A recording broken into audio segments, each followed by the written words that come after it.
Mtazamaji mpendo wa Hope Channel Kenya, jioni hii tena tunalitukuza na kulisifu jina la Mwenyezi Mungu wetu kwa kutupendelea upeo na kwa kutujali akatufikisha masaa haya ili tukalete kipindi hiki cha uchambuzi wa Biblia kwako. Na tunaamini kwamba uko tayari na peni na karatasi ili kunukuu mambo muhimu ambayo yatatokea katika kujadiliana huku. Kabla tuanze kipindi chetu, ningependa ndugu yetu Jack Omondi Junior ukatufungulie kwa ombi. Asante mwalimu, tuamini na tuombe. Baba wa milele, tunashukuru kwa kuwa umetuwezesha kuanzisha sabato yako takatifu kwa njia ya amani na utulivu. Tunapofanya udurusu wa maandiko yako matakatifu, tupe Roho wako Mtakatifu atuongoze na tusaidie kuelewa kweli ambayo imefichwa katika maneno yako, kwa kuwa tumeomba na kuamini kwa jina la Yesu Kristo aliye Bwana na mwombezi wetu. Amen. Amen.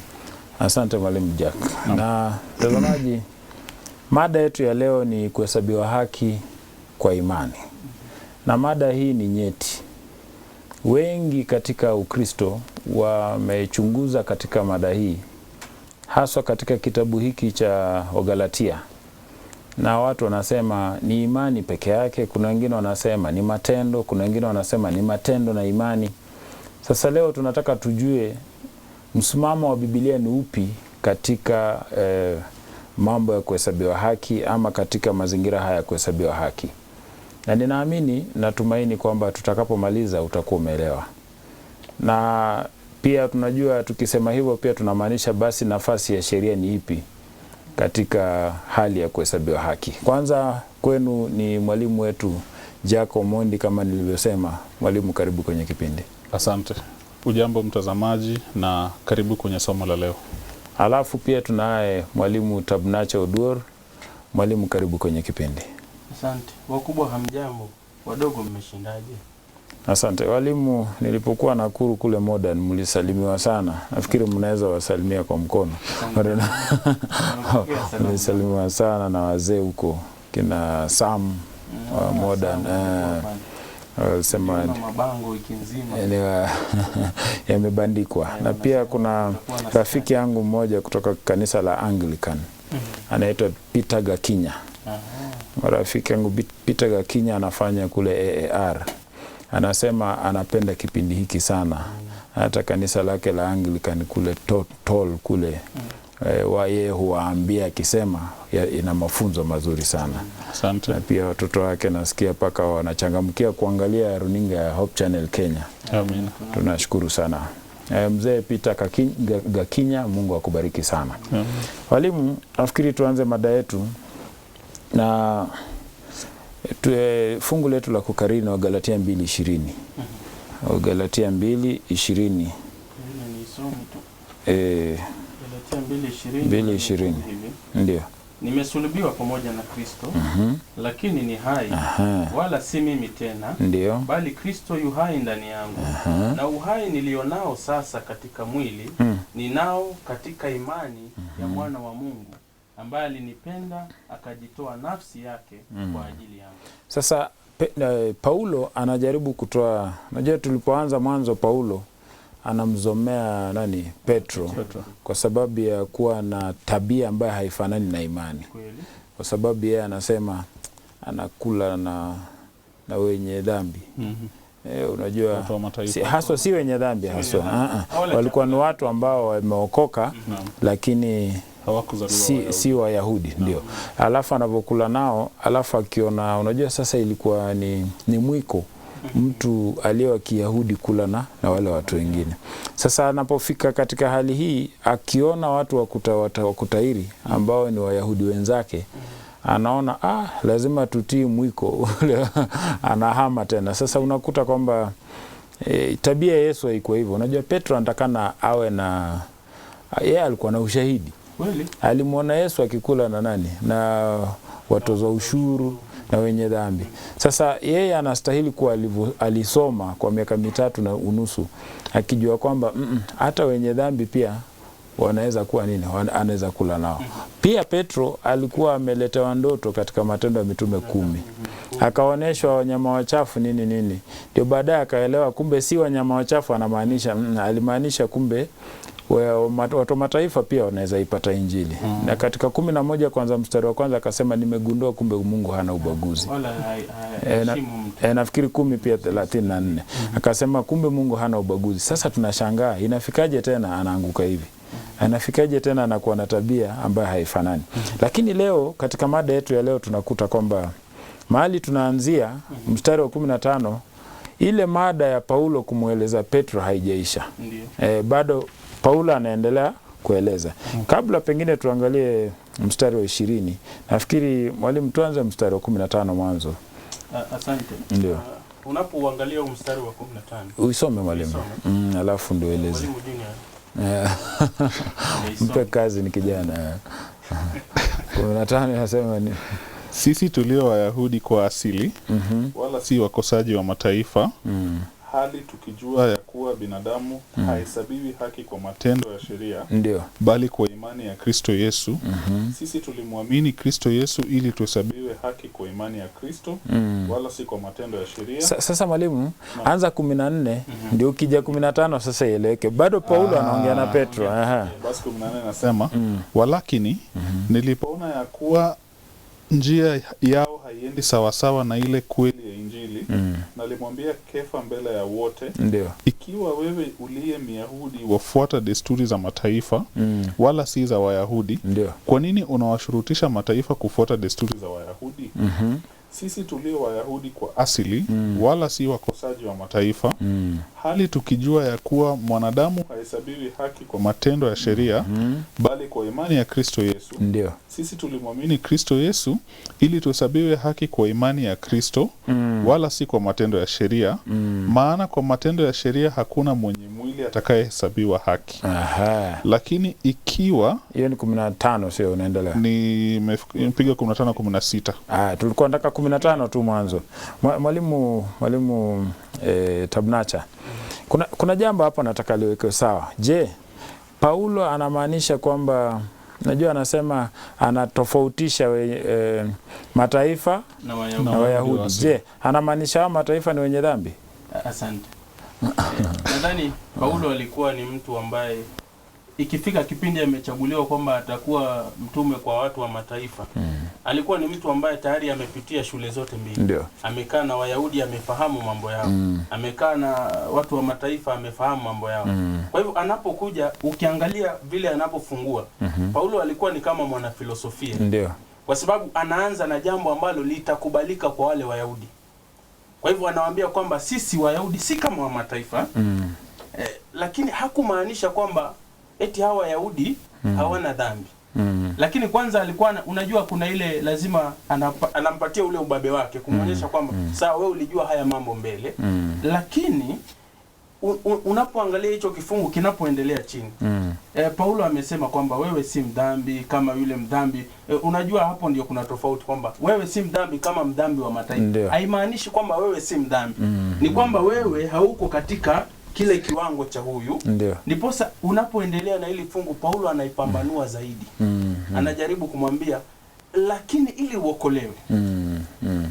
Kuokolewa kote kwa Myahudi, kwa Myunani, chimbuko lake ni Kristo. Ndio. Imani kwa nani? Kwa Kristo Yesu. Na ukiangalia haya mafungu yote nadhani yanajaribu kujenga mada fulani. Ukisoma katika Luka 15:2, ukisoma Timotheo wa kwanza 1:15, kwamba Kristo alikuja kuokoa. Kwa hivyo iwe yani jambo ambalo Paulo anamaanisha kwamba iwe umetairi, iwe haujatairi, ni Kristo ndio anaokoa. Si kwamba umetairiwa ndio unaokolewa, ama sio kwamba hujatairiwa ndio unaokolewa. Mfano mwingine naweza utoa. Unajua mwingine anaweza dhani mimi Mkristo niko ndani ya kanisa, mimi nimeokolewa. Ndio nilikuwa nataka kuuliza hivi. Mkristo aliye katika kanisa na ni mwenye dhambi, na mwenye dhambi aliye nje ya kanisa, je, wako sawa? Hakuna tofauti. Hakuna tofauti kwa sababu wote ni wenye dhambi. Ilichagua mwingine yuko ndani, huyu mwingine yuko nje. Wokovu chimbuko lake ni Kristo. Sasa yani wote kwa ufupi wote wanamhitaji Kristo. Aliye ndani, aliye nje. Sasa hapa tunakuta kwamba Paulo anapoongea katika mazingira ya hapa, unajua neno alilotumia ni hamatolos, ambalo inamaanisha ni wale wasioamini. Ndio. Jina la Kigiriki anasema wale wasioamini.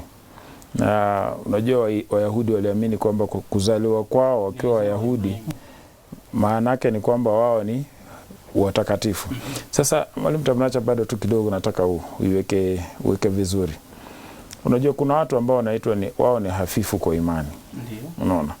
Sasa kama mimi ninasemekana ni hafifu kwa imani, na unajua kuna mtu ni kama inajaribu anaweka kwamba mtu hafifu kwa imani, mtu anategemea matendo.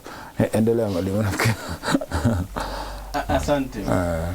Tunarudi, nadhani ni kama tunarudi kwa mfano mzuri, pengine naweza peana Tomaso. Mtu hafifu kwa imani ndio ni mtu ambaye anategemea matendo, ama anadhani kwamba kwa kufanya jambo fulani yeye anafanya nini? Anaokolewa. Pasi kujua kwamba si matendo yake. Endelea mwalimu. Si matendo yake ndio yanaomwokoa, bali ni imani. Ni imani katika Kristo, ndio.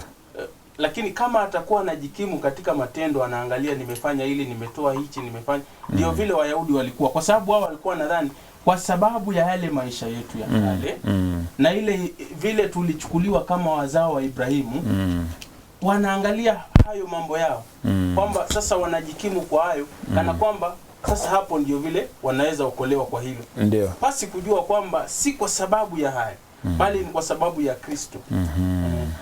Ndio maana anapendezwa sana mwalimu na kitabu cha Mathayo 5. Soma vizuri fungu la 4, fungu la 10 yanaeleza heri yeye aliye maskini wa roho, kwa sababu ufalme wa mbinguni ni wake. Na huko mwisho 10 inasema heri anayeteswa kwa ajili ya imani, ufalme wa mbinguni ni wake. Kuna huyu ambaye ndio kwanza anaingia, ndio kwanza hata haelewi imani, lakini tayari ufalme ni wake. Kuna huyu wa huko mwisho ambaye amepambana katika imani, ambaye anadhani kwamba nimefanya hivi, nimepigana, ufalme wote ni wake.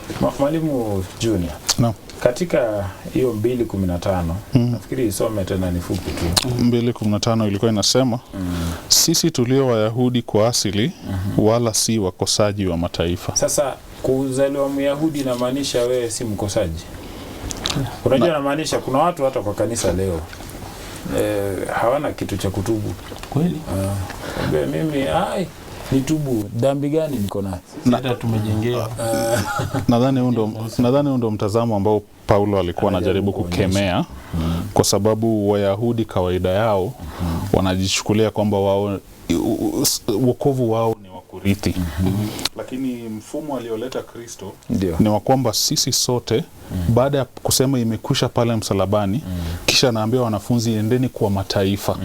Basi inamaanisha sisi wote, aidha uwe Myahudi au mtu wa mataifa, tuna fursa sawa ya kupata wokovu. Na vigezo vya kupata wokovu vinahusika kwa kila mtu. Kwa hivyo kile ambacho Myahudi anafaa kufanya apate wokovu ndio hicho ambacho mtu wa mataifa anafaa kufanya ili apate wokovu. Kwa hivyo ni kurembesha tu maneno, anajaribu kurembesha ili Wayahudi wampe masikio yao kabla hajaleta ile hoja nzito ambayo alikuwa anataka kuleta baadaye katika mchakato huu.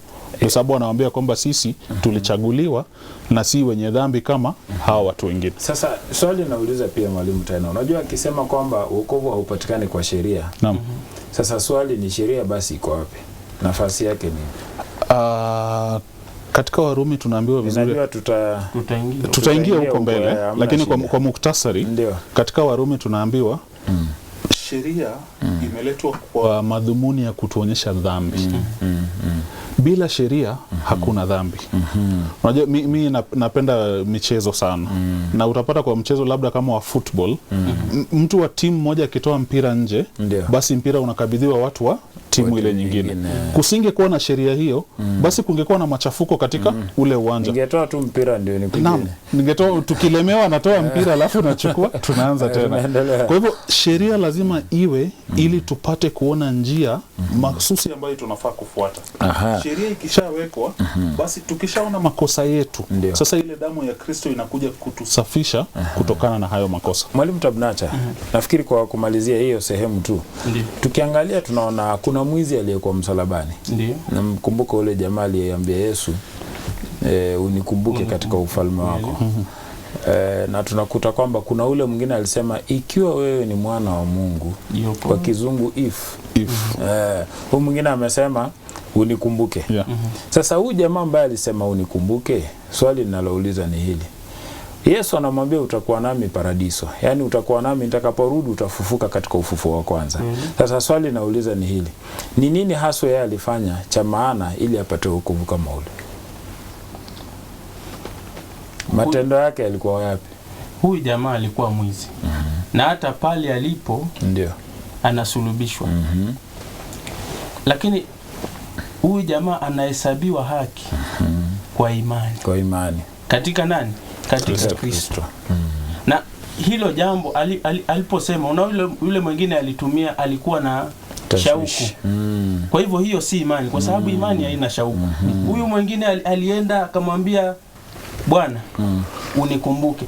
Yaani unajua hiyo ni imani kubwa zaidi, kwa sababu unajua kitambo amuite Mwenyezi Mungu Bwana, na anajua huyu ni mkombozi wa ulimwengu, muumbaji wa yote, tumesulubiwa pamoja naye hapa, hawezi kujiokoa, na bado ana ule uwezo wa kutoa mdomoni mwake kusema Bwana, uniokoe. Ni imani kubwa.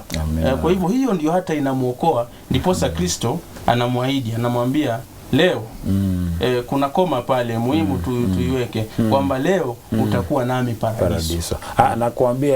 Nakuambia leo koma utakuwa nami paradiso. Asante. Mwalimu Junior. Tunakuta neno hili kwa kizungu justify. Ama kufanywa kama kuhesabiwa haki. Tunakuta linatoka kwa neno la Kigiriki justitia, ambalo linamaanisha righteous. Na sasa ambaye linawekwa neno mwisho hapo inawekwa fai, ambayo inakuja inamaanisha justify ama make righteous. Kufanywa sasa. Sasa tunakuta kwamba katika hali ya kufanywa wenye dhambi, hilo swali tu nilokuuliza la sheria.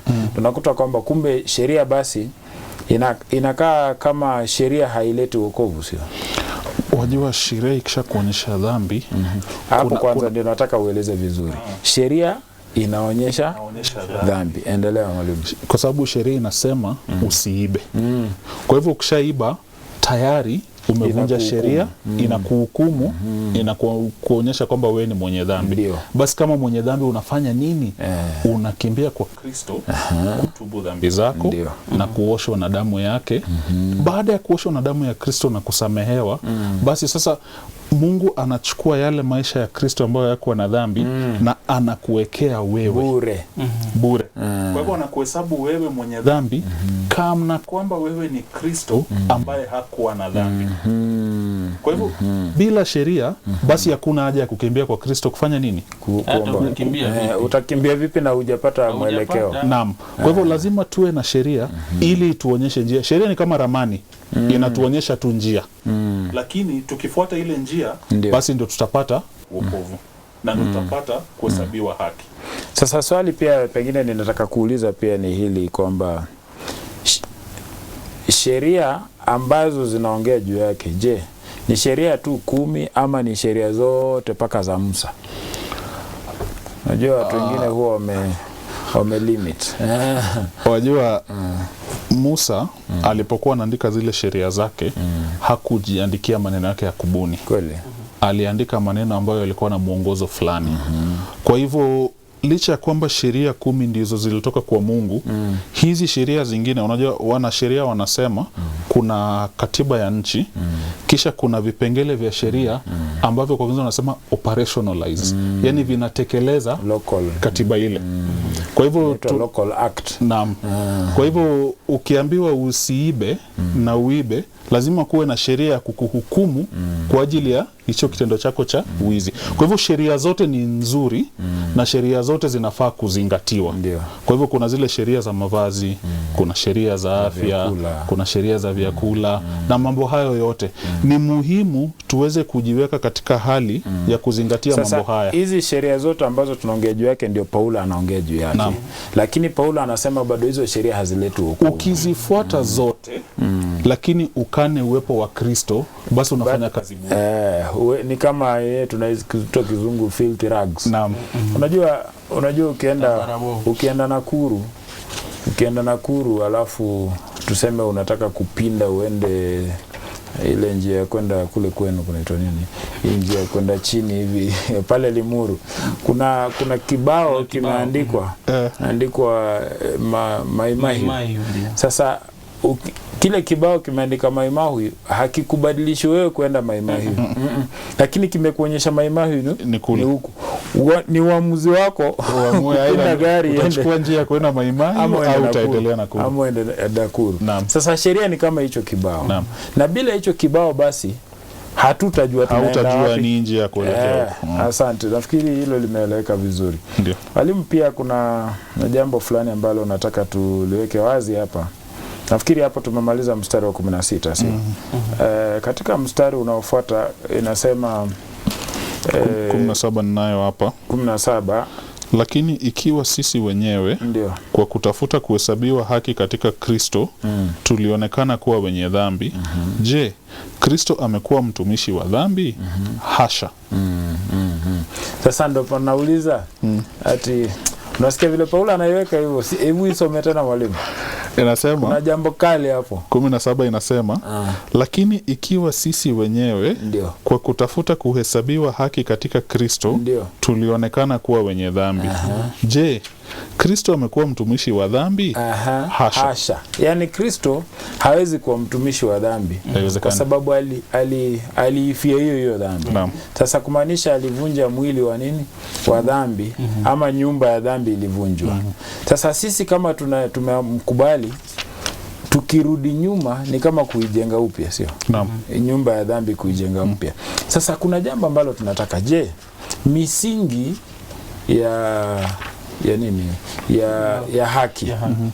Ni ipi mwalimu Tabnacha? Asante. Msingi wa haki hasa. Ni kana kwamba unauliza kwamba ni jinsi gani naweza kusema kwamba sasa mimi ni mwenye haki.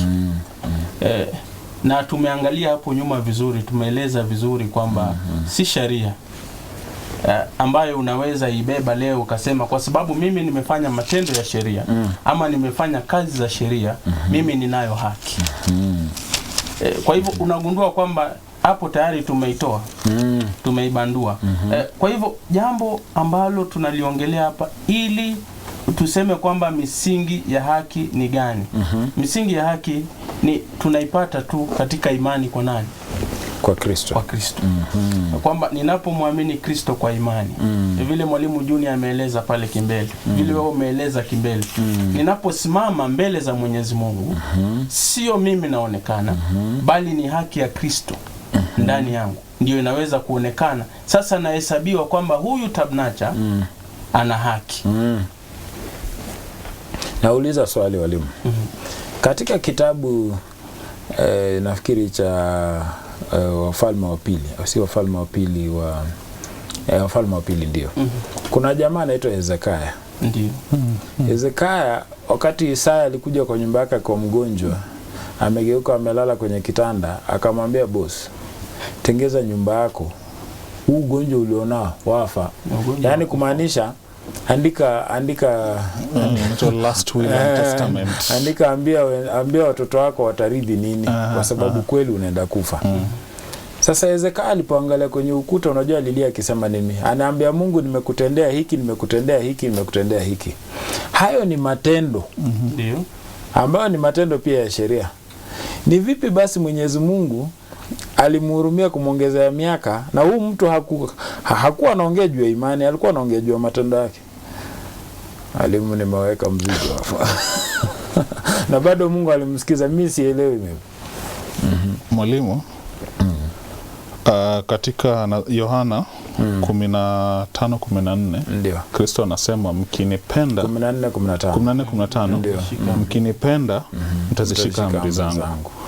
Kwa hivyo huwezi fanya matendo ya haki ikiwa hauna ule upendo wa Kristo ndani yako. Na huwezi kuwa na upendo wa Kristo ndani yako ikiwa huna imani katika Kristo. Kwa hivyo Hezekia, ukiangalia wafalme ambao wamekuja mbele ya Hezekia, wote walikuwa watenda dhambi. Lakini Hezekia anakuja amefunzwa toka utotoni njia za mbingu, na Hezekia amejifunza kumpenda Mungu na kumwaminia. Kwa hivyo anapofanya haya matendo, hayafanyi ili kumhonga Mungu na ili siku moja apate kibali cha kumlilia Mungu kumwambia nilifanya la. Anayafanya kwa sababu ndani anahukumika ndani ya moyo wake, na dhamira yake inamsukuma kutenda hayo mambo ili jina la Mungu lipate sifa. Sasa mambo haya alikuwa anayasema katika hali ya imani. Anasema akimkumbuka. Na Mwalimu Tabnacha, pia kuna Nehemia, kuna Ayubu, kuna Zakaria na Elizabeti, pia walikuwa ni kama Biblia inaongea ni kama walikuwa wanatii. Ya kina Zakaria anaweza sema kuna utofauti kidogo, kwa sababu Zakaria anaambiwa utapata mwana, lakini anaangalia ule umri wake na hapokei habari hizo moja kwa moja. Kwa hivyo anafanywa bubu. Kwa hivyo kama ishara. Kama ishara. Kwa hivyo pale kidogo kuna shauku inaonekana. Lakini hawa watu wengine, Nehemia aliambiwa bwana rudi, jenga kuta. Akaondoka akaenda. Na Mungu anapoanza kumpa hizo ndoto, Nehemia anahukumika mpaka anakimbia kwa mfalme, anamwambia ni hivi na hivi, natamani hivi na hivi na hivi. Kwa imani angalia Isaya. Isaya pia anapomlilia Mungu anaambia Mungu, mimi mtu wa midomo mchafu, mimi mtenda dhambi, Mungu nisamee.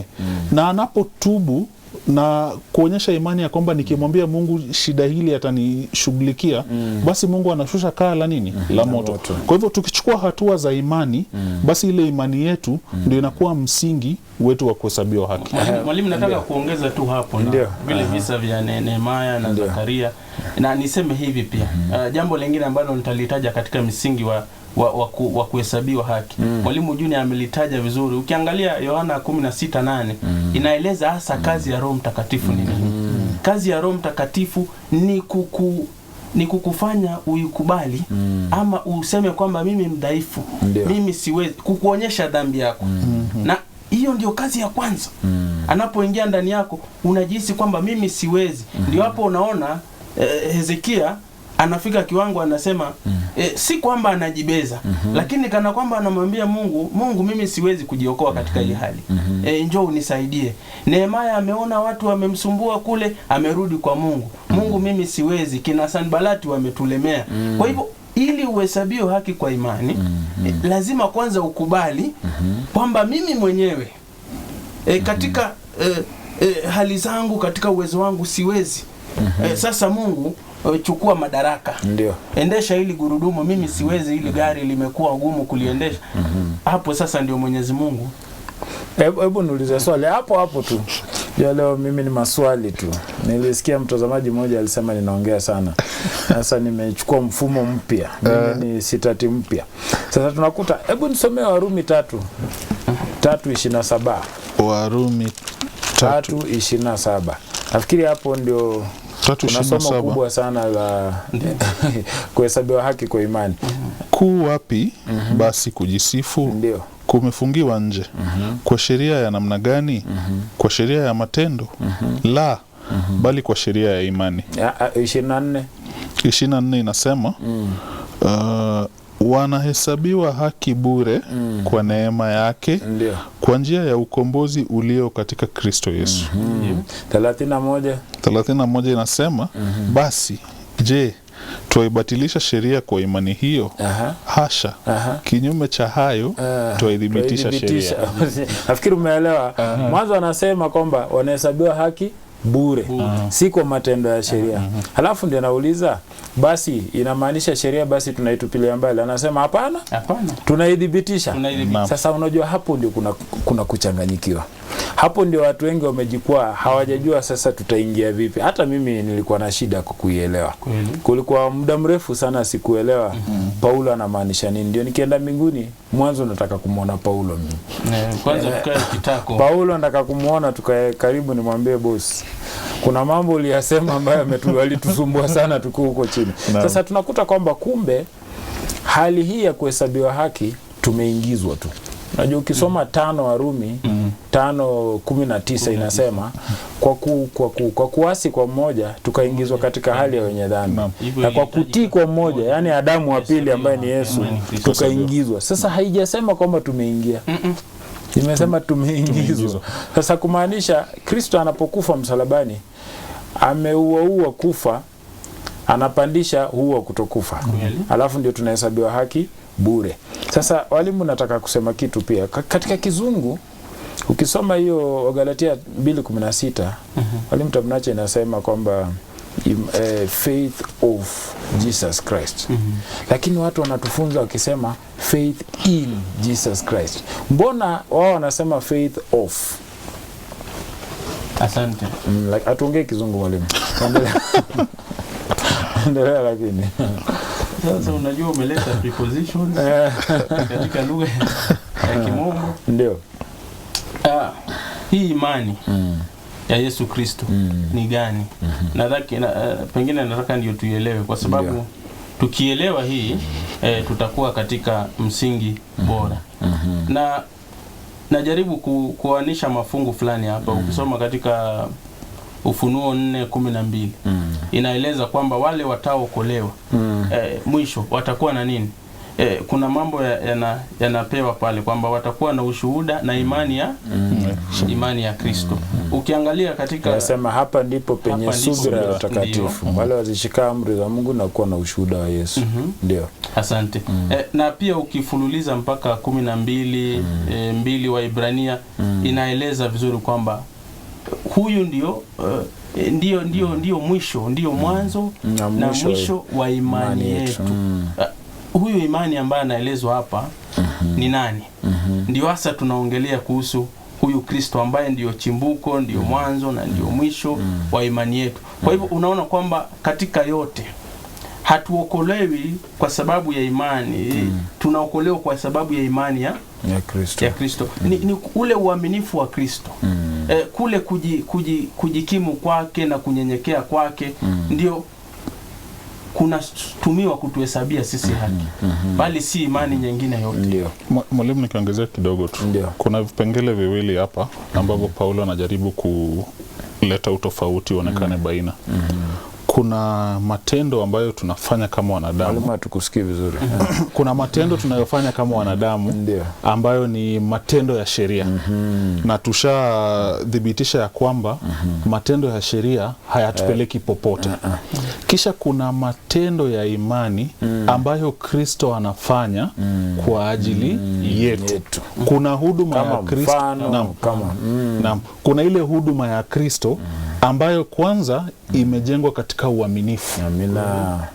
Na huo uaminifu wa Kristo ndio unatuwezesha sasa sisi kupata uokovu.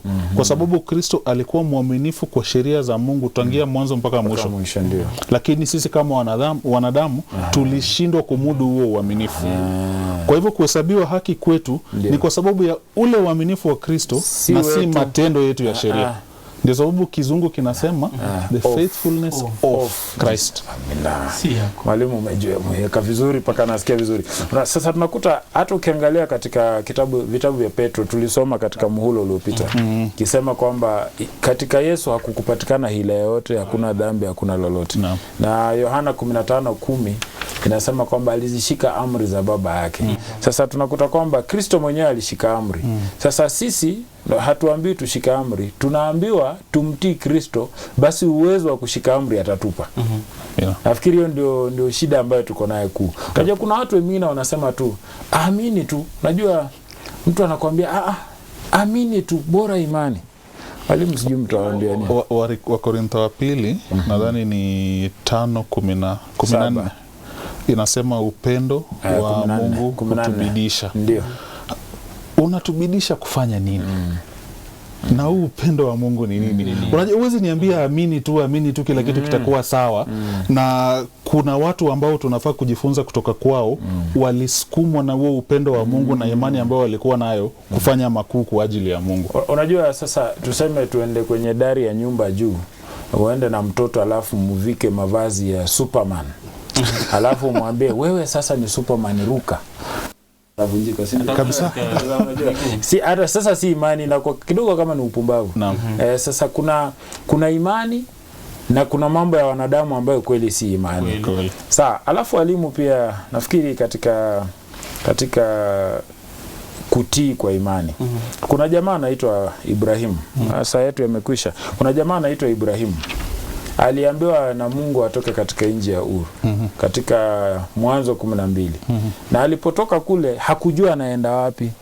Na kuna jambo moja tulikuwa tunaongea na mwalimu Junior. Nafikiri mwalimu nikupe nafasi ueleze hii imani ya Ibrahimu. Ibrahimu alikuwa ndiye tajiri kabisa katika huo mtaa wa kwao. Na anapoondoka yeye anatoka tu. Wenzake wanamuuliza unaenda wapi? Anasema mimi sijui, Mungu alisema atanielekeza. Na anaenda. Aya, anapofika huko anaambiwa utapata mtoto. Anasubiri zaidi ya miaka 100. Ndio huo mtoto anakuja. Kisha mtoto anapoanza kubalehe hivi anaambiwa anataka kafara. Leta huo mtoto. Sasa hiyo aliambiwa utakuwa na taifa kubwa. Sasa ile taifa kubwa litakuja vipi ukishamtoa mwanako kafara? Ibrahimu nani anabeba mtoto anafanya nini? Anapeleka mlimani. Na mwanae anapomuuliza baba sioni kondoo, kwa imani ya Ibrahimu anamwambia Mungu atafanya nini? Atatoa. Kwa hivyo unajua mimi ushangaa. Mimi nimechukua mtoto wangu, alafu mtoto ameniuliza baba, wapi kondoo, mwana kondoo? Tuko na kila kitu lakini hakuna kondoo. Katika roho ya Ibrahimu nadhani wewe utamwaga machozi. Ndalia. Kweli kabisa utalia. Kwa kuambia mtoto enda kuchinjwa boss. Yaani sasa alafu kuna nyingine ambayo ningependa uitoe mwalimu Tabnacha.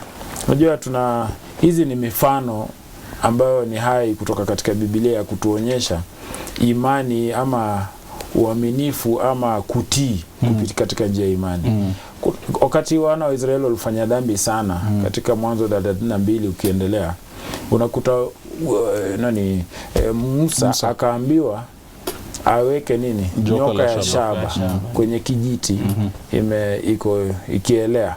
Alafu wao wakiwa unajua sasa, alafu akaleta nyoka zikawa kila mahali. Kulikuwa na nyoka kwa mifuko wapi, kila mahali penye unaenda kuna nyoka. Ikikuuma unaangalia nini? Unaangalia nyoka wa shaba. Ukimwangalia unapona. Mwalimu pengine utufafanulie mambo haya. Asante. Nadhani unapoangalia hii pia kuna kipengee cha imani pale na pia kuna utii. Kwa sababu hapa umeumwa na nyoka. Alafu bado unaambiwa uangalie nyoka wa shaba ameinuliwa juu. Unajua kuna wengine hawakuangalia na wakafa. Kwa sababu alianza kufikiria nini nyoka wa shaba vipi na vipi na nimeumwa huko. Unamaanisha nini? Wengine walianza hata kutafuta utafsiri wake na huko wanaumia. Kwa hivyo unagundua kwamba wale ambao waliinua vichwa wakaangalia walipona. Walipona kwa nini? Kwa sababu kwanza walitii. Pili si kutii tu, bali pia ni kipengee cha imani. Sasa unajua mtu anaweza uliza mbona kutumike nyoka? Mwalimu, imani katika Mungu haiishi kwa kusikia na kukubali matakwa ya Mungu. Imani katika Mungu inaongeza hatua nyingine moja. Unajua kumwamini Mungu kila mara kuna vipengele fulani ambavyo inakuja navyo. Ukimwamini itabidi ufanye hivi, ukimwamini inabidi ufanye hivi. Unajua kwa mtu ambaye anakuja na falsafa na filosofia, ukimwambia wewe tazama nyoka alafu utapona, nyoka ameingiza sumu mwilini, kwa hivyo inafaa ulete dawa ya kupigana na ile sumu.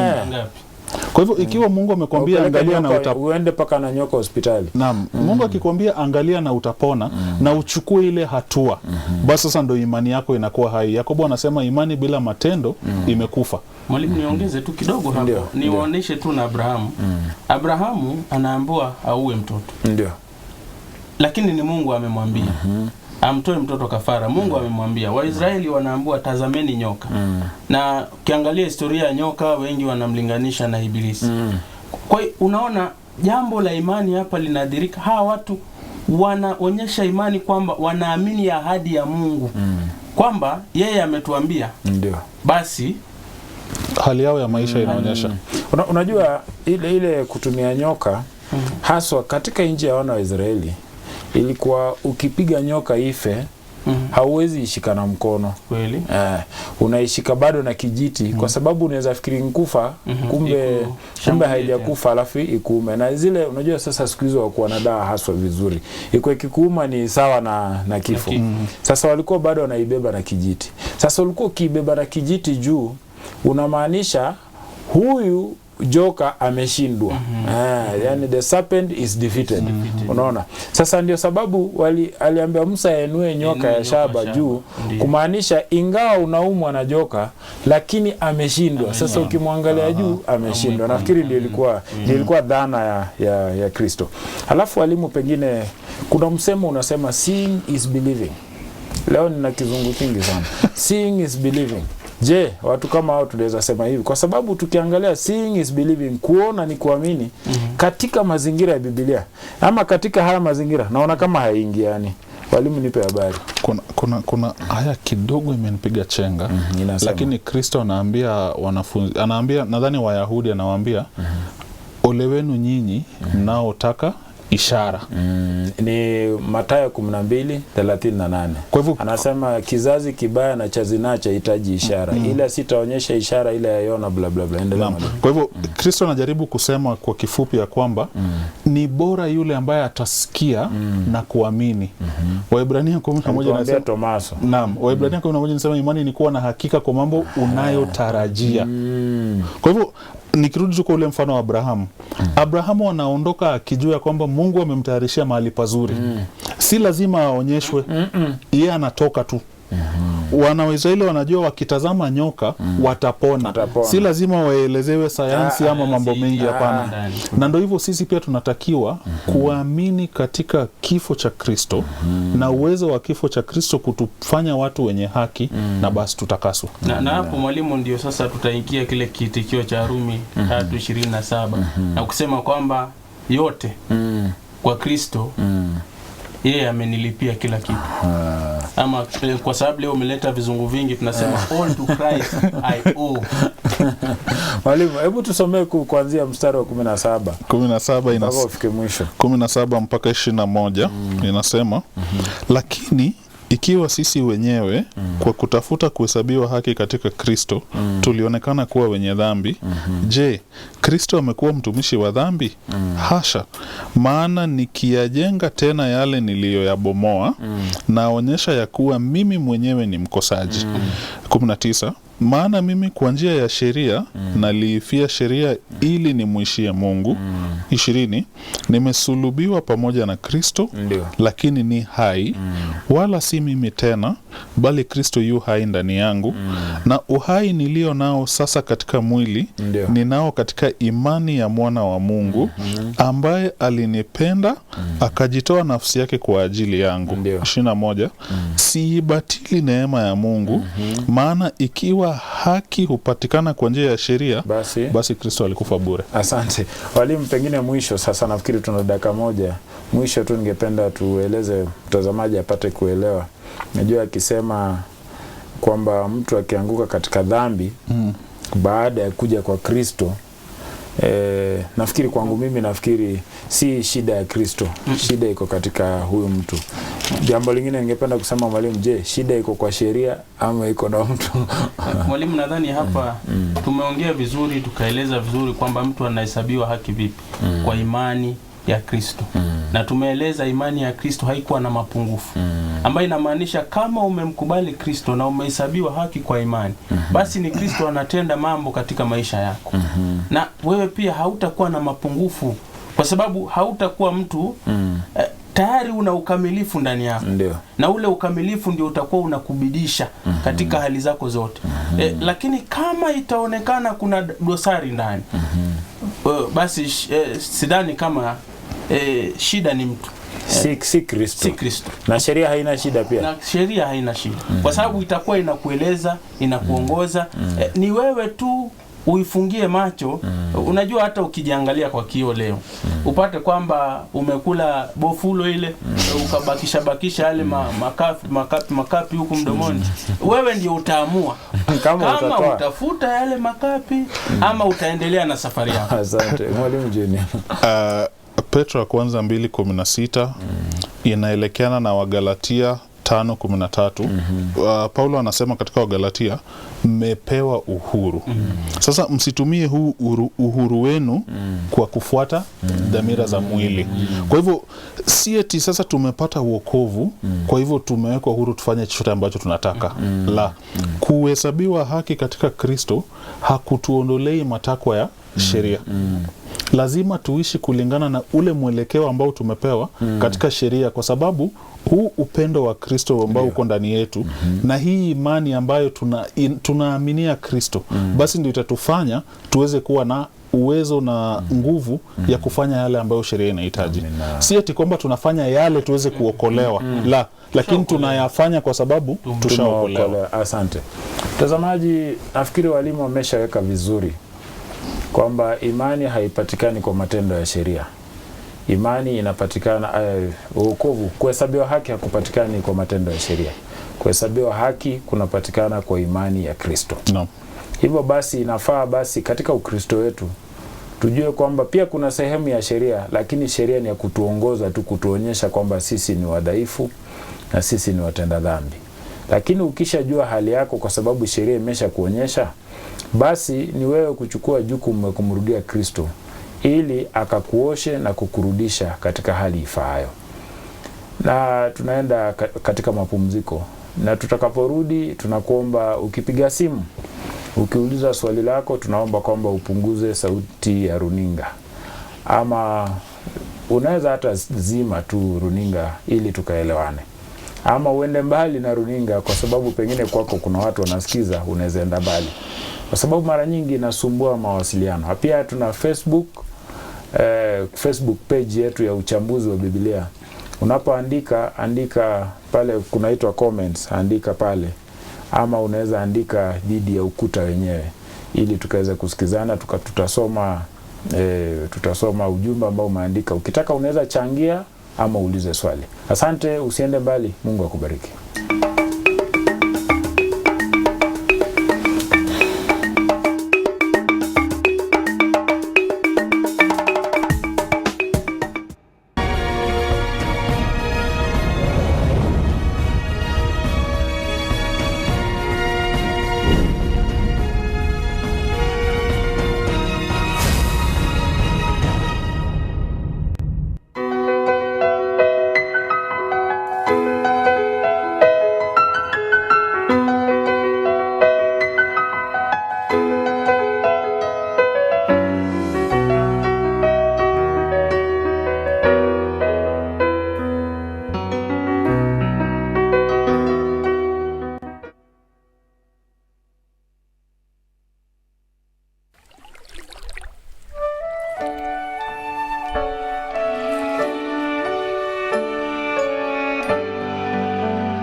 Mtazamaji mpendwa, tumefika tena katika awamu ya pili, na tulipokuwa tunaenda mapumziko tulikuwa tumesema kwamba ikiwa una swali basi tupigie simu. Kuanzia sasa tuko tayari kupokea simu yako. Wewe piga simu tu, mwelekezi wetu atatupa, alafu tutachukua swali lako ama kama unachangia. Na ikiwa unataka kuchangia pia ni sawa na kupiga simu, piga tu simu alafu tutakupa muda wa kuchangia. Na ukiwa unataka kuchangia tafadhali ni dakika moja tu ili hata wengine pia wakapata nafasi. Tunapongoja mwelekezi wetu atupe simu, nafikiri walimu, unajua tulikuwa tunasema kwamba walimu Tabnacha, kuna watu wenye wanasema hawana imani kwa kitu chochote, kwa Mungu wala kwa kitu, wanasema Mungu hayupo. Sijui unaweza waambia nini watu kama? Mwalimu, nadhani watu kama hao. Mwalimu, kidogo tu nichukue simu. Halo. Halo. Halo. Hello. Halo, Hope Channel Kenya. Halo. Nafikiri tunapoteza hiyo. Halo. Halo, Hope Channel Kenya. Ateka hapa Isili, Oyombera. Oyombera, endelea mwalimu. Asante. Swali langu. Saa hii kwa makanisa zetu, iko watu wana behave vile Paulo alibehave na Peter. Wanaongea, wanaweza ongelesha vile Paulo aliongelesha Peter kwa sauti mbaya. Hakika hiyo ni ukweli ama sio ukweli? Oyombera, ukisema wanaongea sauti mbaya unamaanisha nini? No, unaweza kuwa kama yani kama mzee wa kanisa. Ndio. Anauliza kama mtu mdogo kama mimi, anauliza swali. Wewe si mdogo, wewe si mdogo, ananijibu na ukali. Vile Paulo alikuwa anaongea na Peter kwa ukali. Ndio. Hiyo kweli na hakika? Asante. Swali nzuri bwana Oyombera. Okay, asante. Na wewe si mdogo Oyombera. Amependa hiyo. Napenda kusema ni mdogo. Peter alisema unaongeleaje na watu wadogo kanisani? Watu wadogo tunaweza aje kuongea tusikike? Tunangoja simu nyingine walimu. Ili tukachukua maswali, acha nichukue nyingine. Hello. Hope Channel Kenya. Hello. Hello, Hope Channel Kenya. Naitwa Sarah Isaac. Sarah Isaac kutoka wapi? Kutoka Nandi Hills. Sarah, endelea. Nandi Hills. Endelea. Usisikize runinga. Okay, nilikuwa nataka kuuliza hivi. Ndio. Kulingana na yule kijana alimwendea Yesu akamwambia. Yule kijana alimwendea Yesu akamuuliza. Ndio. Ati nifanye nini ni urithi uzima wa milele? Yesu akamwambia umezishika amri. Yesu akamwambia unatii sheria, akasema anatii zote. Akamwambia usa kila kitu ulicho nacho unifuate. Ndio.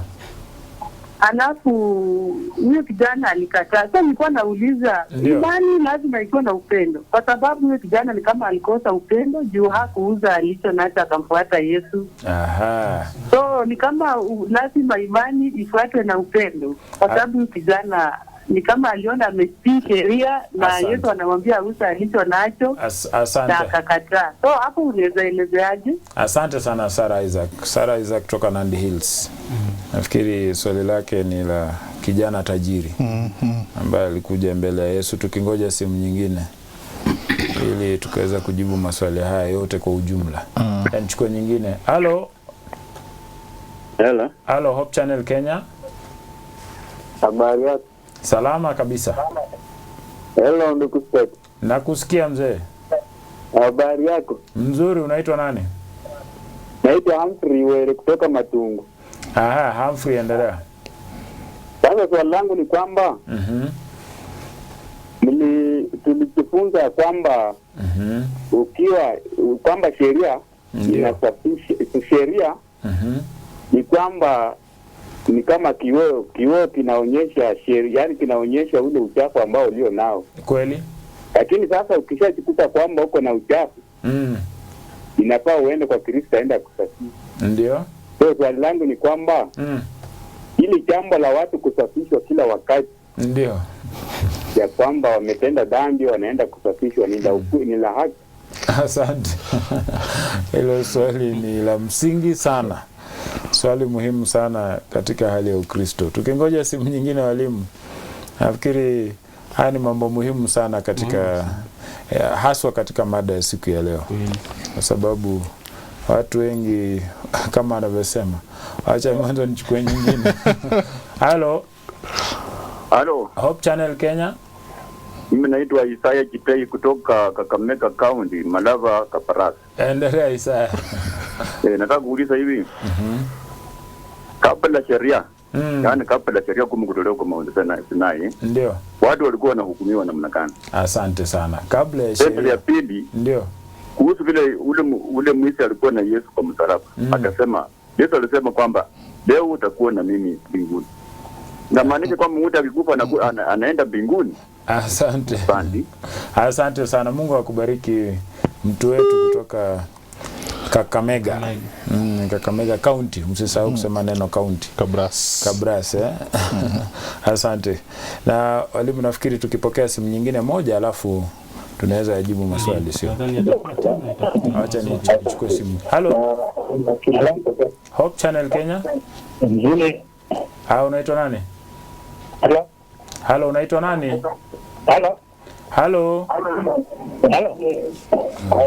Jeke runinga. Nafikiri ndio tusikizane. Halo. Sauti yake ya runinga iko juu. Sasa kusikizana inakuwa ngumu. Nafikiri Jod. Wacha nichukue ya mwisho tujibu. Halo.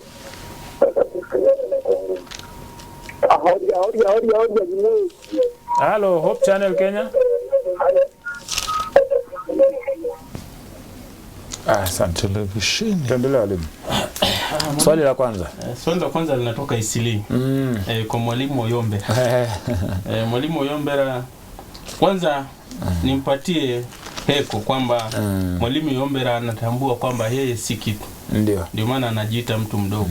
Kwa hivyo amegundua kwamba hana uwezo wake. Kwa hivyo Oyombe huyu ni mtu rahisi kuokolewa. Ufunuo Yohana 8 mstari na 3:8. Sasa Oyombe anauliza kwamba Paulo alipokuwa ananena ni kana kwamba alikuwa ananena na hasira kwa Petero. Na anauliza kwamba pia bado ni kama kuna watu wenye hulka kama hiyo katika makanisa yetu ya siku ya leo. Na nadhani kama nimempata vizuri, anauliza kwamba je, ni sawa kunena katika hali hiyo kwa sauti. Nadhani swali hili tulijaribu kulivalia njuga wiki iliyopita. Tukajaribu kueleza kwamba kuna dhambi ya siri na kuna dhambi ya wazi. Kuna yale mambo yanafanyika mbele ya hadhara. Ndio maana unaona inafika kiwango mtu anapotaka kutubu analetwa kanisani, kuna ile mipangilio kwamba anaambiwa sasa utaenda kubatizwa. Iwe kiidhirisho cha wazi mbele ya watu kwamba umetubu. Ndio watu wasiwe na ule mtindo wa kuwa na ile tabia kuzoea kwamba sasa mimi nitafanya tu alafu kwa hivyo kuna jambo kama hilo. Na pia tukisoma katika Yohana 4 tunaelezwa vizuri Kristo anakutana na ule mwanamke kisimani na anapokutana naye anaweza kugundua kwamba yule mwanamke mshirati. Na Kristo amkabili kwa mabango. Ndio. Pale anamueleza polepole mpaka mama inamuingia ndani na yeye mwenyewe ndio baadaye anaenda anatubu mbele ya umati na anasema kwamba nimempata mtu yule aliyeniambia zangu zote. Kwa hivyo nadhani kuna ile jinsi tunavyo wazungu wanaita approach. Kwamba kuna yale yanatendeka sirini, kuna yale yanatendeka wazini na jinsi tunavyoyachukulia. Hebu tusome Tito 1:13. Tito 1:13. Tito 1:13. Inasemaje mwalimu? Tito 1:13 inasema nilikuwa nimefungua 2 samani moja nimepata. Ushuhuda huo ni kweli, kwa sababu hiyo uwakemee kwa ukali ili wapate kuwa wazima katika imani. Timotheo wa kwanza 5:20. Timotheo wa kwanza 5:20. Andiko inasema wale wadumuo kutenda dhambi Ndio. wakemee mbele ya wote. Unasikia? Wakemee mbele ya nani? Mbele ya wote. Sasa kumbe Paulo hakuwa na makosa kukemea mtu mbele ya wote, kukemea Petro mbele ya wote, kwa sababu makosa yake pia ilikuwa inahusu wote. Asante. Swali la pili walimu. Sarah Isaac kutoka sehemu za Nandi Hills analeta kipengele cha yule kijana mdogo tajiri aliyeenda kwa Yesu kumuuliza afanye nini apate uzima wa milele. Hiyo ni Marko 10 kuanzia 17. Na anahisi kana kwamba yule jamaa kwa na upendo kwa sababu anapoambiwa nenda uza vyote wape maskini unifuate, anakataa. Kwa hivyo anauliza, je, imani lazima ifuatanishwe na upendo? Nadhani katika mtazamo huu wa huyu kijana Mungu anajaribu kutufundisha kipengele fulani, kumtegemea kwa kila kitu. Ndio sababu hakuwa anamaanisha ati huyo jamaa sasa aende auze mali yake moja kwa moja. Mtego hapo ulikuwa, je, huyu jamaa anaweza amini kuna maisha tofauti na hali yake jinsi anavyoijua? Akijipata katika hali ambayo hana mali yake leo, je, anaweza kubali kwamba kutakuwa na maisha mengine? Anaweza jifunza kumtegemea Mungu kwa kila kitu. Kwa hivyo pale fundisho alikuwa anategemea mali. Naam. Kwa hivyo pale fundisho lilikuwa kumtegemea Mungu. Yule jamaa hadhi yake ilikuwa inakuja kwa sababu ya mali aliyonayo na sio kwa jambo lingine lolote. Nikija kwa swali lilouliza, upendo ni tunda la Roho. Na matunda ya Roho tunapewa baada ya kukua na imani katika Kristo. Tunampokea Kristo, kisha Kristo anatupa Roho Mtakatifu. Kwa hivyo upendo ni dhihirisho la imani yetu katika Kristo. Hebu soma Warumi 13. Mwalimu, mstari wa 10. Nafikiri inafunganya yote mbili. Warumi 13:10. Warumi 13:10. Maandiko yanasema pendo halimfanyii jirani neno baya, basi pendo ndilo utimilifu wa sheria. Sasa unajua huyu kijana alikuwa ameishi na mali lakini hakumsaidia mtu. Yeye alikuwa mali ni yake, alafu kila kitu chake ni ndani ya hii mali ulivyosema. Hakika Kristo anajaribu kumwambia kwamba hii mali huenda ndio inafanya unioni. Unaona? Sasa ukitoa, sasa utaniona. Sasa unaweza kosa hii mali ndio, lakini utapata mali ambayo ni muhimu kuliko hii. Sasa unajua naye akaona hii mali ya dunia ni afadhali kukuliko wewe. Kwa Biblia inaposema amekasirika na akaenda zake, inamaanisha alisema hii mali Kristo ni muhimu kuliko uzima wa milele. Sasa ndiye alikuwa anaambiwa uzima wa milele ni afadhali kuliko mali. Hiyo ndio ilikuwa tofauti. Sasa hali hiyo ya sheria inamaanisha kwamba pendo halimtendei mtu neno baya, basi pendo ndilo utimilifu wa sheria. Sasa ukiitia amri inasema, unajua Jack, nikisema nikuibie shati inamaanisha pia sikupendi, kwa sababu nikikupenda siwezi kukuibia. Sasa hebu swali lingine alikuwa anasema nini? Swali la 3 linatoka Matungu kwa Humphrey. Kwa Were. Anauliza ili swala la kwenda kila saa kwenda kuoshwa kusafishiwa dhambi. Je, ni sawa kweli kusafishiwa dhambi kila saa? Sasa hebu soma Mathayo 12:31. Mathayo 12:31. Kile tulijibu kwa nimeipata hapa, inasema kwa sababu hiyo nawaambia, kila dhambi na kila neno la kufuru watasamehewa wanadamu, ila kwa kumkufuru Roho hatasamehewa. Naye mtu yeyote atakayenena neno juu ya mwana wa Adamu atasamehewa, bali yeye atakayenena neno juu ya Roho Mtakatifu hatasamehewa katika ulimwengu wa sasa wala ule ujao. Sasa unajua shida ni kwamba, ama mahali hapo tunaposoma katika Mathayo 12, maana yake ni kila siku unapoenda kutenda dhambi. Ukisoma Warumi 8:16 anasema na Roho hunena na roho wako. Sasa Roho wa Mungu anakuambia hilo ni kosa. Ndio sababu ukisoma Warumi 7 anasema katika viungo vyangu naona sheria ambayo ipiganayo na sheria ya roho yangu. Sasa ile sheria ndani inakwambia ni kosa, mwili unakwambia tenda. Sasa shida ni moja, kila siku Roho Mtakatifu akikwambia ni makosa, usifanye hivi, na bado unafanya, mwisho Roho Mtakatifu atafanya nini? Ataondolewa. Kwa sababu nafikiri kwa kumjibu wewe ni kwamba hauwezi endelea kufanya makosa alafu neema pia ikaendelea kuwa neema kuna wakati inafanya nini? Inaondolewa. Sasa neema ikiondolewa, basi mwisho wako pia umefika, yani kumaanisha mlango wa rehema umefanya nini? Umefungwa kwako. Inawezekana mlango wa rehema ufungwe kwa mtu. Asante. Swali la mwisho wale. Swali la mwisho ambaye alikuwa na maswali mawili huyu. Isaya kutoka Kakamega County. Ndio.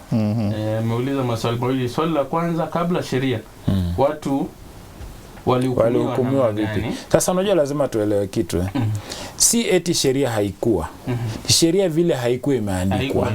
Lakini sheria ilikuweko. Swali tunaweza jiuliza, je, shetani ukisoma Ufunuo Yohana 12 mstari wa 7 wa 8 wa 9 tunasema kulikuwa na vita mbinguni. Alafu tunasoma vile kulikuwa. Tukisoma tena katika Ezekieli 28 kuanzia 14 tunakuta inaonyesha juu ya Isaya ya Lucifer alivyokuwa mbinguni kwamba alikuwa mzuri mpaka hila ikaonekana katika roho yake. Sasa hila hiyo ilikuwa nini? Alitaka yeye awe Mungu. Sasa kutaka kuwa Mungu, sheria ya kwanza inasema usiwe na miungu mingine. Umeelewa? Unaona vile ni rahisi. Adamu naye akaambiwa usile katika mti fulani. Sasa naye akachukua ule ukuu wa Mungu akampa shetani. Shetani ndiye akawa Mungu wake, akamsikiza shetani na Mungu ameniambia umwambie. Sasa akawa na Mungu mwingine. Kumaanisha sheria bado ilikuwa. Na kama sheria haikuwa, basi makosa ya nani? Ya Adamu ni gani?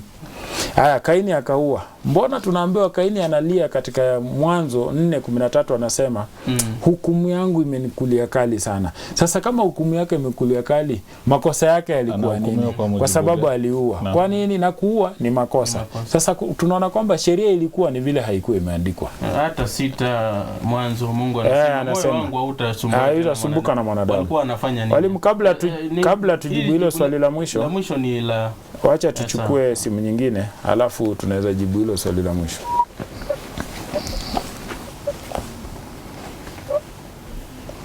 Halo. Halo. Hope Channel Kenya. Okay, habari yako? Nzuri. Halo. Halo, nakusikia. Unaitwa nani?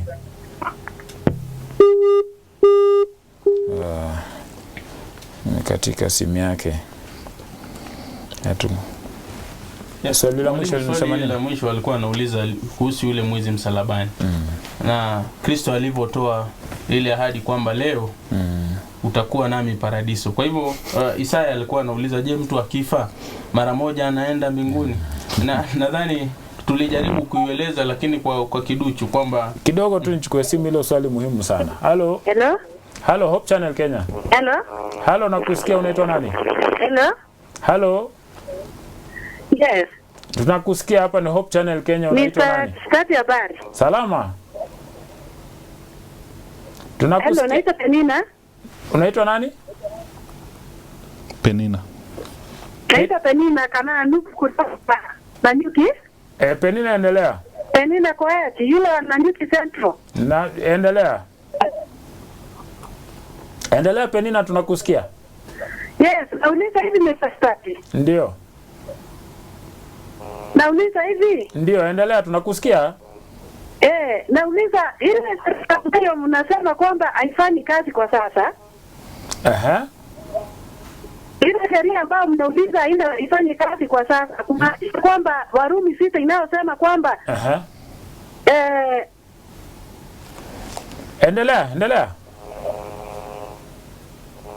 Endelea Penina. Kwamba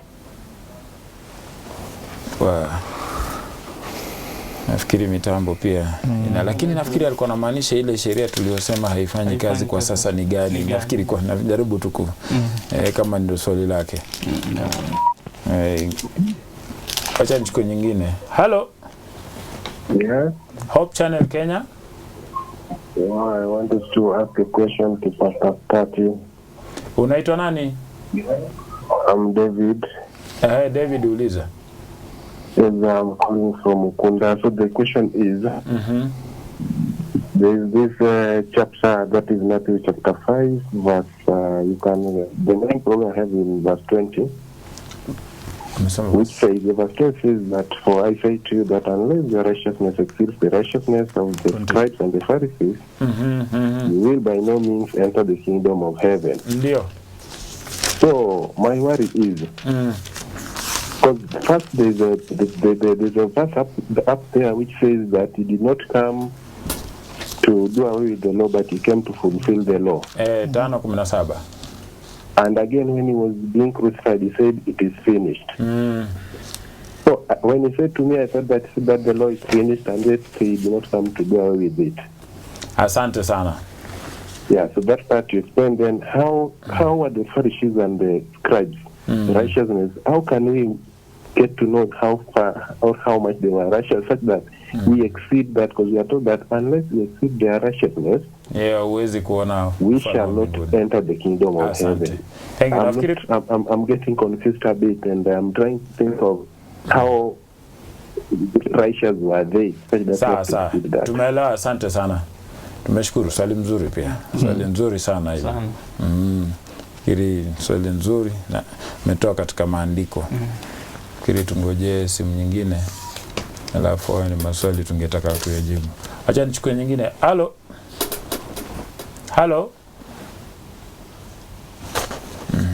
Kiri mpotea hiyo.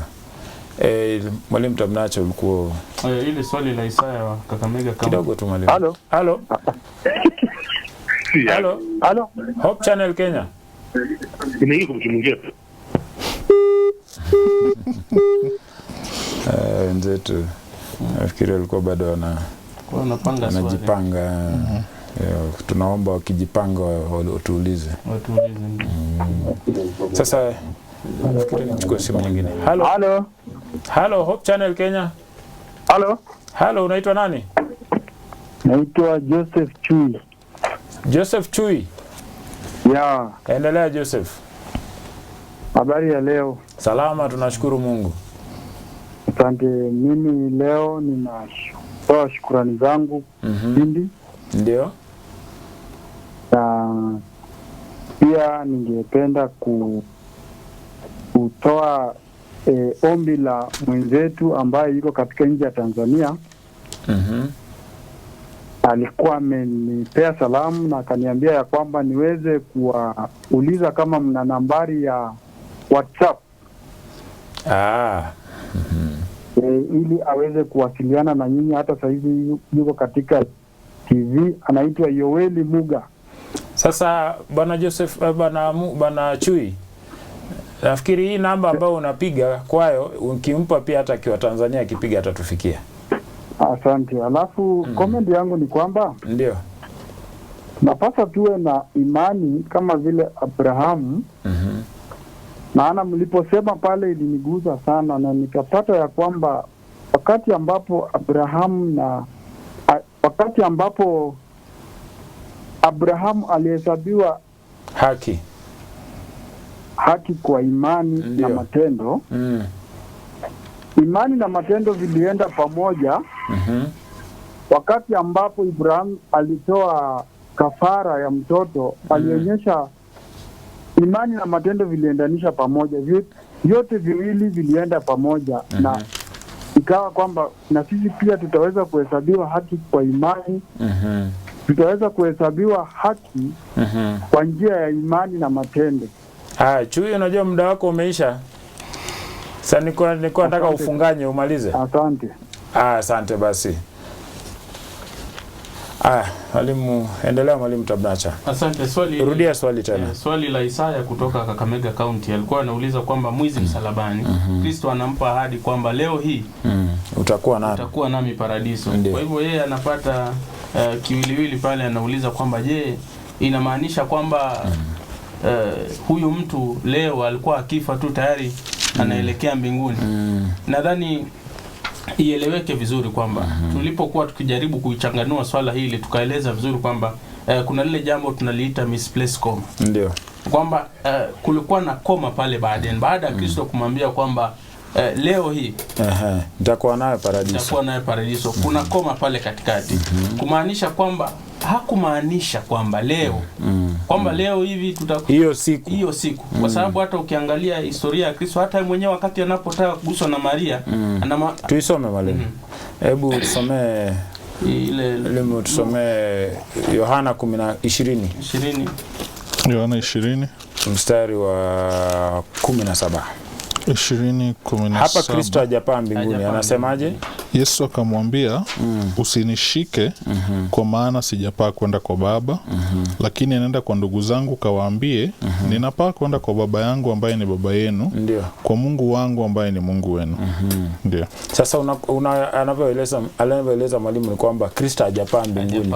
Sasa kama alisema leo na ni Ijumaa, hii ni Jumapili baada hajapaa mbinguni, basi haikumaanisha siku hiyo. Haikumaanisha siku hiyo. Kisha nishindilie zaidi kwa sababu ukisoma pia katika Matendo ya Mitume, wakati Paulo Petero anahubiria wale watu pale, kabla wakisubiri ile siku ya Pentecost, nadhani ni moja 29 ama 9, akisema kwamba hata baba yetu Daudi mifupa ya ni Matendo ya Mitume 2:29 mpaka 34. Ndio. Kwa hivyo hata Daudi mwenyewe huyu mwizi anakufa baada ya Daudi. Na wakati Petero anatoa kisa, anaeleza kwamba hata Daudi baba yetu bado mifupa yake ipo hapa chini. Hakupaa mbinguni. Kwa hivyo hiyo dhana ya kusema kwamba mtu leo, unajua hichi ndio kifungu wengi wanapenda kukitumia na kusema kwamba leo mtu amekufa, sasa yuko mbinguni anacheza na malaika. Hamna kitu kama hicho. Asante. Na ukisoma Mhubiri Ecclesiastes 9 kuanzia mstari wa 4, wa 5, wa 6 anasema kwamba mtu aliyekufa hajui neno lolote wala hana sehemu kwa chochote kitendekacho chini ya jua. Na 3 mstari wa 19 inasema, ni nani ajuaye kama roho ya mtu huenda juu na roho ya mnyama huenda chini? Sasa lazima tuelewe. Nafikiri siku moja tukipata nafasi katika kipindi tofauti tutaweza kueleza vizuri. Nafikiri swali linalofuata walimu. David kutoka sehemu za Ukunda ananukuu Mathayo 5:20 wakati Kristo anawaambia wanafunzi wake kwamba haki yao lazima izidi haki ya Mafarisayo. Kwa hivyo nauliza, hii haki ya Mafarisayo ni gani? Na itakuwa tutaijuaje na tutafanyaje ili haki yetu izidi haki ya Mafarisayo? Sasa unajua haki ya Mafarisayo ilikuwa ni kupata wokovu kupitia kwa sheria. Na haki yao haswa ilikuwa ni hisi. Hajasema haki yangu mimi. Amesema haki ya Mafarisayo. Kwa sababu Wafarisayo walijiona wana haki. Sasa ni haki yao. Unajua lazima tuelewe context ya Biblia. Ukisoma katika Kiyunani yenye inaonyesha kwamba hiyo haki wao walikuwa wanajua ni haki. Na unajua nini? Hao Mafarisayo walikuwa unaweza mfuata Mfarisayo siku 7 masaa 24 hata tenda hata dhambi moja. Na hata na hapa hivi kuna mkoba ameufunga kwenye mshipi wake ambao una sheria Torati hapo ndani. Sasa akisahau anatoa ndani, anafanya nini? Anasoma. Kumaanisha walikuwa na hakika sana kusoma. Lakini kuna kitu Kristo anasema katika Mathayo 5:17, anasema msidhani ya kuwa analikuja kutangua Torati wala manabii. La, si kuja kutangua, nilikuja kutimiliza. Kwa Kizungu acha niweke vizuri ndio ieleweke. Yesu alikuwa anasema mimi nimekuja kama mfano. I came as the exemplary law keeper. Kumaanisha nimekuja kuwaonyesha mfano. Nimetoka kwa baba yangu. Ninajua vile baba yangu anastahili kuabudiwa. Sasa nimekuja ili muelewe vile baba yangu anastahili kuabudiwa. Unajua ukienda hapo mbele mstari wa 18 unajua kuna kitu anasema. Hebu isome mwalimu. Wengi watakuja. Ngapi? 5:18. 5:18 anasema kwa maana amin amin nawaambia, mpaka mbingu na nchi zitakapoondoka, yodi moja wala nukta moja ya Torati haitaondoka hata yote yatimie. 19 Basi mtu yeyote atakayevunja amri moja kati ya hizi zilizo dogo na kuwafundisha watu hivyo, ataitwa mdogo kabisa katika ufalme wa mbinguni. Bali mtu atakayezitenda na kuzifundisha, huyo ataitwa mkubwa katika ufalme wa mbinguni. Kwa sababu ya muda. Sasa Yesu anaposema pale, unajua Yesu anamaanisha kwamba nyinyi mnashika barua ya nini? Ya sheria. Lakini hamshiki roho ya sheria. Barua ya sheria inasema usiue. Roho ya sheria inasema ukifikiria mtu vibaya, yani ukiwa na chuki kwa mtu ushamuua. Unaona, ukitafakari ushamuua. Sasa ukiangalia hivyo mwalimu, unakuta kwamba si eti Yesu ameiweka rahisi, ameweka dhambi imeanzia, ameweka imekuwa kichapo Sasa wao walikuwa wanafikiria eti kujiweka hivi, ile tunaita filthy rags, yani wanataka imani ambayo inatokana na matendo yao. Lakini Yesu anakuja kuonyesha nitegemee mimi, nitakupa nini? Nitakupa imani na uwezo wa kutii sheria. Swali lingine walimu? Nadhani hayo tu ndio maswali tumekuwa nayo, kwa sababu hili la chui ilikuwa ni changizo. Penina tulimpoteza kwa sababu alikuwa anaingia katika Warumi 6. Kuna maswali hapo walimu. Katika Facebook kuna mmoja anauliza, mbona tunatenda dhambi na sheria imetukataza? Kwa mfano tumeambiwa tusitamani na unapata mtu anatamani. Swali nzuri. Wajua ni katika hali yetu ya udhaifu. Huyu aliouliza nimesahau, anaitwa Mkenya Gabriel. Nafikiri ile jina tumelikutana na Kizungu inaita predisposition. Yani tumeumbwa kwa njia ambayo inatuelekeza kutenda dhambi moja kwa moja. Biblia inasema tumeuzwa kwa dhambi, Paulo. Kwa hivyo sisi dhamira yetu ya kwanza itatuingiza kwa matendo ya dhambi. Na ndio sababu tunahitaji kuwa na imani kwa Kristo na kuokolewa, ili baada ya kuokolewa sasa tupate nguvu ya Roho Mtakatifu na ituelekeze kufanya nini? Amri ya Mungu. Kwa hivyo bila nguvu za Roho Mtakatifu basi hatuwezi fanya mapenzi ya Mungu, tutafanya tu dhambi. Nafikiri tumengemwambia Gabriel pia asome Warumi 7 aanzie 16 mpaka mwisho, alafu aende 8 aanzie 1 mpaka 12 hapo. Atakuwa majibu ya, unajua 8 inaeleza ndio majibu ya majibu ambayo yako 7. Unajua Paulo anasema ninataka kutenda hili lakini najikuta natenda hili. Alafu mwisho hapa anasema ni nani atakaye niokoa kwa huu mwili wa mauti? Sasa tunakuta hapo mbele ni anasema tukiishi kwa imani kwa wale walio katika roho ndio watamfurahisha Mwenyezi Mungu. Sawa. Adori Sipango. Adori nafikiri ni Doris. Doris Adori, unajua watu wanasema anajidendo. Watu wa kwenu. Anasema hivi, mimi nina imani, mtu wa kidunia ananiuliza, we uliye na imani hata nikikutusi utanifanya kitu kweli? Nafikiri alikuwa anamaanisha kwamba mimi niliye na imani, mtu wa kidunia ananiuliza, we uliye na imani hata nikikutusi utanifanya kitu kweli? Mimi ninasema hautafanya kitu, kwa sababu kichapo huku lazima ugeuze. Na unajua ni imani ambayo inakaa kama ni ya utoto.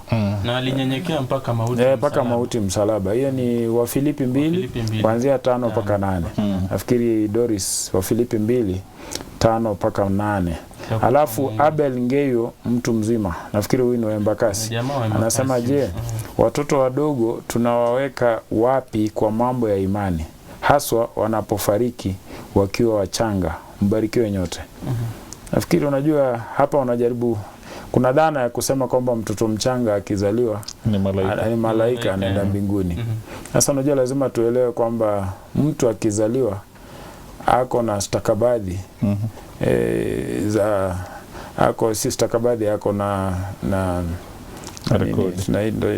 shahada ya dhambi. Sasa wewe ukizaliwa, unajua umezaliwa katika dhambi, pia umeuzwa katika dhambi tayari.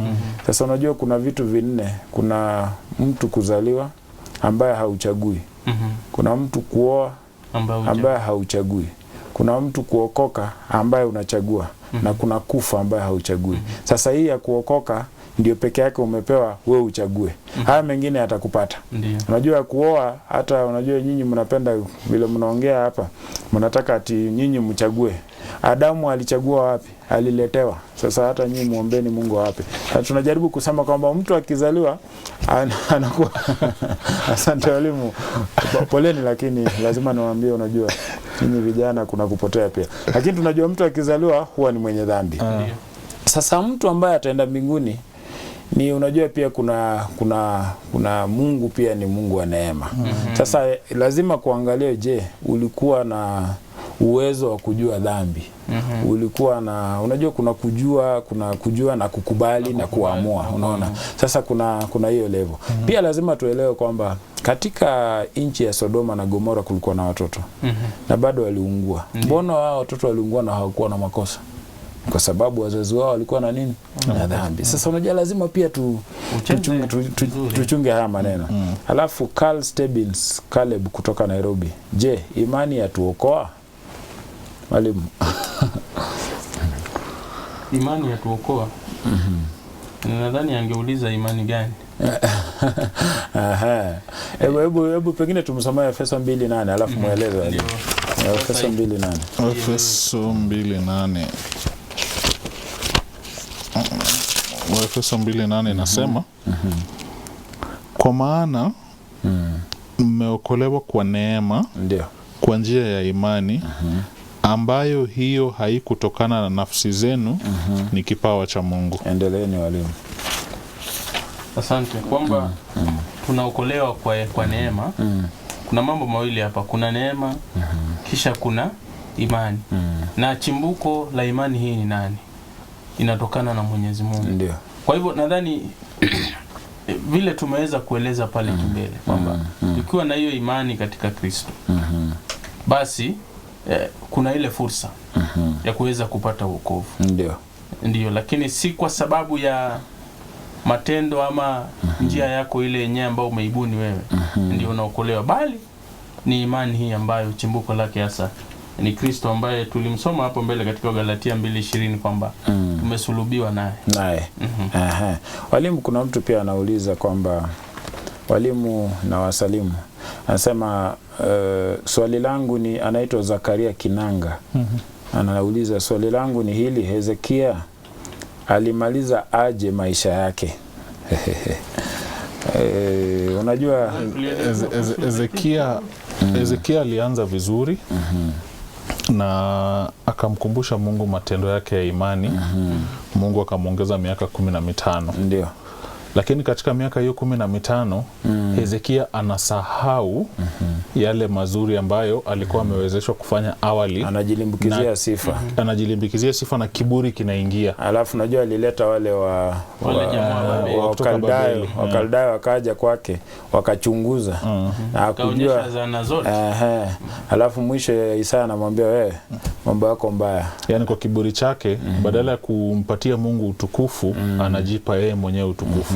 Kwa hivyo alafu wakaja wakamkamata. Hatima ya Hezekia haikuwa nzuri. Alafu walimu, nafikiri muda wetu nafikiri umekwisha. Mwelekezi wangu anasema muda umekwisha. Nafikiri kuna maswali mengine hapa, lakini haya tutayajibu baadaye. Nafikiri tutayajibu hapa kwa Facebook tu. Nafikiri tu walimu, tumeshukuru sana kwa kazi nzuri ambayo mlioifanya. Naomba Mungu awajalie akawape nguvu ya kutenda mengine mema. Amen. Na kuwapa hekima ya kuendelea kuchanganua mambo haya. Mtazamaji, tumefika ukingo wa kipindi chetu, na nafikiri imeonekana wazi kwamba imani haipatikani katika njia ya matendo. Imani inapatikana katika njia tofauti ya kuhesabiwa haki. Kwa nini kila sana kazana na imani? Kuhesabiwa haki kunapatikana katika njia ya imani ndani ya mazingira ya neema. Kwa sababu hakuna mtu aliyechagua Kristo. Kristo anasema mimi niliyowachagua. Sasa kumaanisha kwamba ni hata ni uzuri wa Mungu unatufanya sisi tunaokolewa katika Warumi 2:4. Sasa kumaanisha kwamba pia kwamba sisi katika matendo yetu hakuna lolote tunaweza lipata, wala hatuwezi pata wokovu ama kuhesabiwa haki. Sisi tunahesabiwa haki bure, na tukimkubali Kristo, katika kumkubali huko tunapewa imani ya Kristo. Na imani ya Kristo ndiyo itatuwezesha kutii. Na imani ya Kristo ndiyo itatufikisha mbinguni. Amen. Hivyo basi tusiwe watu tu wa kushika sheria, tumkubali Kristo atuwezeshe kushika sheria. Na sheria ni sheria 10 za Mwenyezi Mungu. Zile zingine za Musa ambazo ziko katika Kumbukumbu la Torati 31 za vinywaji, masabato na hizo zingine. Na nikisema masabato simaanishi siku ya 7 ya wiki. Na maanisha siku ambazo zilikuwa na tarehe. Ukisoma katika Leviticus 23 ukianzia tu mstari wa 5 ukiendelea utakuta siku ambazo zimewekwa pale. Asante, tunasema Mungu akubariki. Na kabla tuende zetu, Mwalimu Tabnacha tufungie kwa ombi. Tuamini. Mtakatifu, mtakatifu Baba uliye juu mbinguni, Muumba wa mbingu na nchi na vyote vijazavyo, na kushukuru kwa kuwa nasi katika kipindi hichi. na kuokoa na mtazamaji tangu tulipoanza hadi sasa tumefika kadi 5. Bwana, katika hali ya kipekee tunakabidhi mafundisho yote haya ambayo yameweza kupitishwa mbele yetu. Hebu yaweze kuwa mafundisho ambayo yataleta uzima katika maisha yetu na kutusimamisha katika misingi ya Ukristo. Kubwa letu ombi ni kwamba ujapo na ufalme wako, tusiwe katika lile fungu la kukosa. Kuwa nasi pamoja na mtazamaji na hali zake zote.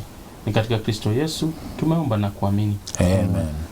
Asante walimu. Mtazamaji, tunapoondoka kuna wanamuziki ama wanakwaya ama waimbaji kutoka Umoja One.